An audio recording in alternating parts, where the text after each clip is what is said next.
Hello guys, so another La Cuarcha video na naman po tayo. Let's go!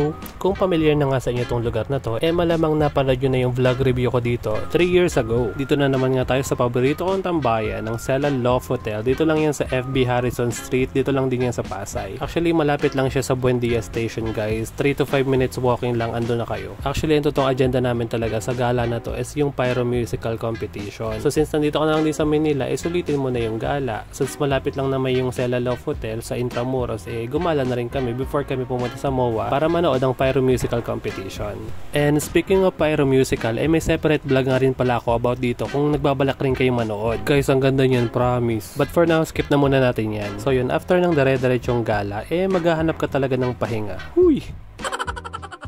Pangatlong balik ko na nga to sa Cella, pero hindi ko in-expect na ganito na pala yung itsura niya ngayon. 2022 kasi nung napadpad ako dito, ganito pa lang yung itsura niyan guys sa vlog ko. So yun, isa pa lang yung pool, tapos tambayan lang sa taas, yun na yun. Pero ngayon guys, mas malawak na siya. More reasons to stay talaga. Nagahan ko talaga yung gising ko guys para masulit tong sunrise. Hindi ko na ginising yung beshi ko kasi ang sarap ng pagkakahimbing niya. Basta ang sarap ng humigop ng mainit na kape dito guys, lalo na pag ganyan yung view mo sa umaga, diba? Ayan, gising na pala si Master. Mano ulam?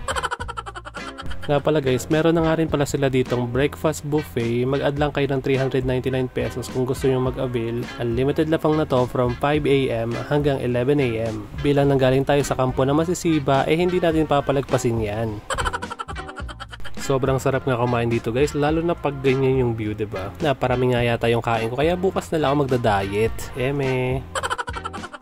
So yun, after namin kumain ng kaunti, nagbihis na kami para mag-swimming. Nandito ka na rin lang, sulitin nyo na yung amenities nila, diba? Kung sa Cella Loft ka pala nakastay, optional naman kung mag-add ka ng pool access. For only 250 pesos per head, unlimited swimming naman na yun. So yun, natsyempohan namin na wala ng tao, nag-aalisa na yung madlang people. So parang nirentahan namin yung buong pool, diba? Inyo yarn.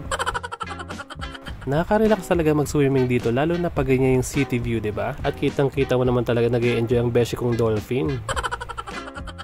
So yun, inubos na lang namin yung oras namin dito sa taas, kaka-swimming hanggang Manawa, tambay lang sa swing. Alam nyo, wala pa talaga to dati. Like what I mentioned, pangatlong balik ko na dito, pero nakaka-excite pa rin bumalik, lalo na pag natapos nila tong glass walk, tsaka tong net nila. Sino ka dyan? Parang sa Bali, Indonesia yung atake niya, no? If you know what I'm saying. Ito yung sinasabi ko, tingnan nyo. So sabi nila, estimated, baka either March or April, matapos nila tong extension na to. To be honest, hindi lang sa amenities nila ako na-amaze, sa architecture or engineering ng building, but of course, yung overall satisfaction ng customer service nila guys, 10 over 10. I highly recommend. So yun na nga, pa-check out na kami lahat. Naka-bonus pa kami maka-experience nitong big net nila. Like what I mentioned before, pangatlong balik ko na dito, pero ngayon ko lang siya na-experience. Guys, libre lang yan. Magpapa-assist lang kayo sa customer service. Sila na rin bahala mag-assist sa inyo, tapos mag-picture, kung anek-anek.